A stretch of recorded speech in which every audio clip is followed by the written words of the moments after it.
என்னது நான் வாங்கி வந்தே ஒரு வாழை மரம் வந்த பின்னே அது தாழை மரம்.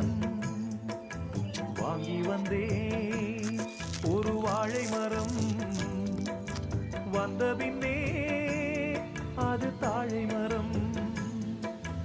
இழவாளம் கண்டு முள்ளானதா என் கைகள் தீண்ட விறகானதா.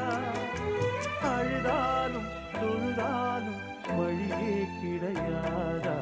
வாங்கி வந்தே ஒரு வாழை மரம் வந்த பின்னே அது தாழை